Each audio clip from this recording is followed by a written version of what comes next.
Kembali lagi di Sapa Indonesia Pagi di segmen Sehat di Tengah Pandemi. Anda bisa mengirimkan pertanyaan seputar COVID-19, Corona, ataupun seputar pertanyaan yang akan Anda ajukan ini terkait dengan spesialisasi dari dokter yang kami hadirkan.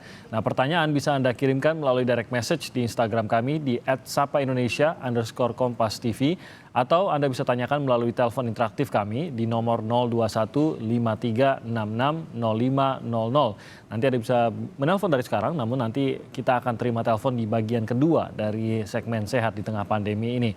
Nah, pagi ini yang akan menjawab pertanyaan Anda adalah Wakil Ketua Ikatan Dokter Indonesia atau IDI, Dr. Adip Kumaydi. Selamat pagi, Dr. Adip. Selamat pagi, Mas Timothy. Sehat terus, Dok.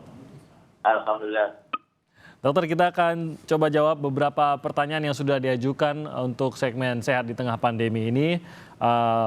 Dari Instagram dulu ya, Dok. Kita akan jawab pertanyaan dari yang pertama ini dari @andi_ariskayan_id. Dokter, apa penyebab dari penyakit saraf yang lari ke tangan dan mengakibatkan sakitnya sampai berbulan-bulan, Dok? Jadi kalau kita bicara penyakit saraf, itu ada yang memang diakibatkan oleh saraf perifer atau saraf pusat. Jadi ada beberapa faktor yang bisa mengakibatkan. Jadi gejala-gejala tadi yang disampaikan, itu ada beberapa faktor yang tentunya bisa juga diakibatkan oleh penyakit yang lain, seperti adanya diabetes ataupun kolesterol. Jadi tentunya nanti perlu untuk memeriksakan itu ke laboratorium untuk cek darah, sekaligus juga nanti memeriksakan ke dokter neurologi, dokter saraf, karena gejala-gejala yang seperti itu memang bisa diakibatkan oleh banyak faktor. Tapi yang paling sering memang problemnya karena dari saraf perifer, atau kita sebut dengan polineuropati. Memang kalau untuk penyembuhan saraf membutuhkan waktu yang cukup lama, ya tidak bisa langsung cepat kemudian sembuh, jika perlu ada rutin untuk berobat ke dokter. Terapi begitu juga ya, Dok, ya, salah satunya. Betul, nanti dibutuhkan juga karena dibutuhkan juga fisioterapi. Kalau yang kita lihat ini kan dikatakan bahwa larinya ke tangan begitu, mengakibatkan sakitnya sampai berbulan-bulan. Apakah dengan saraf yang tadi dikatakan sakitnya hingga ke area tangan ini sudah bisa menjadi indikator apa sebenarnya yang menjadi masalah? Ya, jadi kalau kita bicara itu problem saraf perifer, tadi yang kita sebut polineuropati ya, bisa diakibatkan dari saraf-saraf yang ada di tangan, tapi juga bisa diakibatkan oleh saraf di leher atau karena problem di saraf pusat. Ini yang perlu dilakukan pemeriksaan juga. Apakah kemudian ada faktor dari, ya kalau istilah orang awam adalah penjepitan saraf di leher, yang kemudian harus dicek juga. Oke, kalau itu yang terjadi, apakah akan dibutuhkan operasi begitu, Dok, untuk menyembuhkannya? Tidak selalu, karena kadang-kadang ini yang perlu kita sampaikan kepada masyarakat bahwa keluhan-keluhan seperti itu tidak kemudian dioperasi. Nanti kita akan evaluasi, kemudian kita akan lakukan tindakan-tindakan awal untuk yang konservatif dengan obat dan fisioterapi. Jika kemudian dengan obat dan fisioterapi itu bisa berkurang keluhannya, maka tentunya tidak perlu sampai ke arah operasi. Dilanjutkan saja begitu terapi dan obatnya gitu ya, Dok? Betul, ya. Oke, kita ke pertanyaan berikutnya dari Eka Atlan 8. Dok, suami saya kena TBC, terus kena saraf tulang belakang bagian torak, dan ini sudah dioperasi 1 tahun lalu, dan sekarang bagian otak ada indikasi cairan hasil MKR-nya. Nah, kalau tangan kanan yang kejang-kejang, apa yang harus dilakukan, Dok? Ya, tentunya ini kita kalau problem karena tuberkulosis ya, memang tuberkulosis itu bisa ekstrapulmonal, artinya bisa di luar paru-paru, sehingga banyak yang kemudian TBC itu terutama di tulang belakang. Ada juga kemudian penyebaran TBC juga ke otak. Jadi nanti ini tentunya gejala-gejala yang tadi dikeluhkan bukan tidak mungkin karena penyebaran, dan ini faktornya harus kita lihat apakah pengobatan di dalam TBC-nya itu pada saat awal ya itu sudah cukup maksimal ya. Karena kalau kita bicara TBC ekstrapulmonal, kita membutuhkan waktu yang lebih sebenarnya dibandingkan kalau TBC paru. Jadi bukan tidak mungkin bisa lebih dari 1 tahun pengobatan obat anti TBC-nya. Biasanya apa, Dok, yang menyebabkan bisa ekstrapulmonal seperti itu sampai menyebar ke tulang belakang bahkan ke otak? Apa yang menyebabkannya? Ya, jadi ada beberapa faktor sebenarnya. bisa karena ada salah satu istilahnya itu penyebaran secara hematogen ya, yang itu dari darah ya, kemudian menyebar ke tulang belakang. Tapi ada juga karena faktor-faktor yang terkait dengan imunitas. Jadi kondisi-kondisi daya tahan tubuh yang turun itu bisa juga mengakibatkan penyebaran TBC itu ke tempat lain ya. Yang paling sering memang di tulang belakang. Mhm. Nah, bisakah kalau seorang penderita TBC itu menjaga agar jangan sampai berpindah ataupun menyebar ke area lainnya seperti tulang belakang,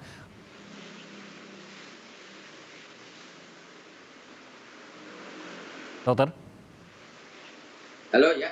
Ya, dokter Adi, bisakah Ya seorang jadi penderita TBC itu mencegah agar jangan sampai penyakit ini menular ke area lainnya seperti tulang belakang tadi?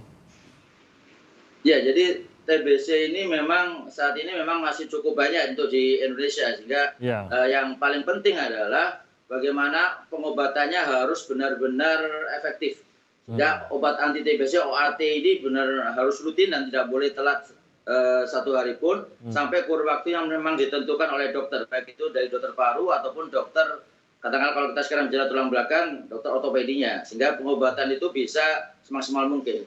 Kemudian yang paling penting juga adalah bagaimana pasien itu sendiri kemudian meningkatkan daya tahan tubuhnya, kemudian meningkatkan status gizinya. Karena apabila status gizinya itu buruk, bukan tidak mungkin memang akan masuk dalam kondisi yang memang menyebar TBC-nya ke tempat-tempat lain atau terutama ke tulang belakang dan otak.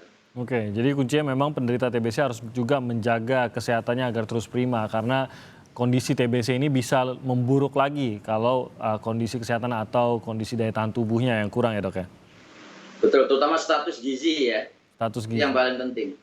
Oke, mungkin ini juga boleh ditanyakan ke dokternya kalau bagi penderita TBC bagaimana status gizi dan mencegah agar jangan sampai menular atau menyebar. Kita ke pertanyaan berikutnya, Dok. Ini dari Ed Mendriv. Selamat pagi, dokter. Saya mau tanya, kalau paha kaki kanan sakit untuk berjalan dan berdiri lama, apakah ada hubungannya dengan sakit pinggang atau saraf kejepit? Makasih, Dok. Silakan, Dok. Ya, jadi kalau kita keluar-keluar di kaki ya, faktornya terutama nanti kita lihat dari problem di tulang belakang. Bisa juga karena faktor di tulang belakang atau yang disebut tadi adalah saraf kejepit. Tapi kita harus melihat umur juga. Jadi ada faktor namanya kalau di umur-umur muda tidak serta-merta problemnya saraf kejepit. Ya mungkin lebih ke arah problem di tulang belakang. Apakah ada kelainan bentuk daripada tulang belakang itu juga mempengaruhi. Apakah kemudian ada faktor daripada obesitas ya sehingga ada tekanan di dalam tulang-tulang belakang ataupun di sendi-sendi baik panggul ataupun lutut. Nah, kalau pada usia-usia yang di atas 50 tahun kemudian sudah ada masalah pengapuran di tulang belakang atau bahkan pengeroposan di tulang belakang, bukan tidak mungkin memang itu nanti akan mengarah kepada saraf kejepit. Tapi saraf kejepit itu pun bisa terjadi pada usia-usia muda jika pada orang-orang yang memang satu karena faktor obesitas dan faktor aktivitas fisik yang itu kemudian lebih banyak berdiri dan lebih banyak dalam posisi-posisi tertentu dan kurang olahraga itu. Nah, aktivitas fisik itu boleh juga, Dok, mungkin lebih jelaskan lagi mengingat mungkin kita ada yang karena selama pandemi ini berubah begitu kebiasaannya maupun rutinitasnya. Aktivitas fisik seperti apa yang bisa mengancam khususnya untuk saraf kejepit tadi, istilah yang awamnya begitu. Apakah hanya kekurangan gerakan atau bergerakkah seperti terlalu banyak duduk atau justru terlalu banyak hanya diam berdiri atau berlebihan gerak ini juga bisa menyebabkan mengingat ada yang justru semakin aktif sekarang dengan adanya lebih banyak waktu luang selama pandemi. Apakah ini juga bisa menyebabkan atau bagaimana, Pak? Ya, jadi yang akan banyak mengakibatkan untuk problem di sendi ya, terutama tulang belakang, sendi panggul, sendi lutut itu adalah karena aktivitas yang lama. Jadi aktivitas diam yang lama, mamanya berdiri lama, duduk lama ya, kemudian tanpa diselingi oleh exercise gitu. Ya kita selalu sampaikan pada pekerja-pekerja di kantor ada waktu-waktu yang dia harus melakukan exercise selama 10-15 menit sehingga itu bisa untuk kemudian merilekskan sendi-sendinya, menggerakkan sendi-sendinya dan kemudian stretching pada ototnya. Jadi itu hal yang penting gitu. Dan pada saat dia semakin banyak aktivitas sebenarnya akan lebih bagus gitu. Tapi pada kondisi-kondisi aktivitas tertentu, umpamanya naik turun tangga ya, sampai 3 lantai ya, kemudian dia harus sering tiap hari seperti itu juga bisa mengakibatkan problem di sendi-sendinya, terutama di sendi tulang belakang, lutut dan panggul ya.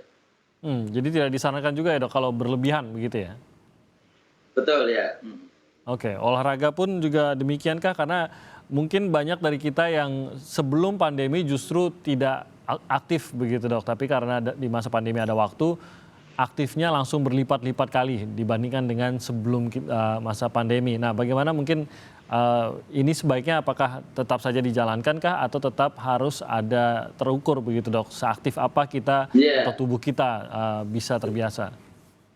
Jadi olahraga yang memang paling bagus untuk tulang belakang kan berenang dan bersepeda sebenarnya. Cuman kalau saat ini memang kan sulit karena kolam renang sekarang juga masih sebagian besar juga masih ditutup kan. Ya, tapi paling tidak sepeda. Dan kalaupun sebelum memulai olahraga yang kami selalu ingatkan adalah ada pemanasan terlebih dahulu, ada stretching yang harus dilakukan terlebih dahulu karena tidak bisa kemudian kita langsung beraktivitas tanpa ada pemanasan karena itu yang kemudian mengakibatkan bukan tidak mungkin ada semacam cramp, terus kemudian overuse atau over exercise itu yang juga berbahaya. Jadi harus ada pemanasan dan tentunya kita harus bisa menilai kapasitas dari masing-masing sehingga tidak bisa diukur semua individu itu bisa bertahan sampai 1 jam atau 2 jam. Kita harus mengukur juga setiap individunya. Tapi yang paling penting adalah gerak. Ya, gerak ini yang kemudian bisa juga dengan gerak sendi, dengan lutut ya untuk sepeda ataupun jogging jalan ataupun berlari kecil ya. Itu prinsipnya adalah untuk membuat gerak pada seluruh sendi-sendi di tubuh kita. Oke, ya, memang bersepeda menjadi salah satu yang sedang ramai disukai. Mungkin setelah mendengar pernyataan Dr. Adib akan lebih ramai lagi nih yang mencoba olahraga sepeda, Dr. Adib. Oke, kita akan jeda sebentar dok, dan kita nanti akan menjawab pertanyaan dari penelpon setelah jeda berikut ini. Jadi kami akan segera kembali, Anda bisa menghubungi kami di 021 5366 0500. Dr. Adib akan menjawab pertanyaan Anda setelah jeda.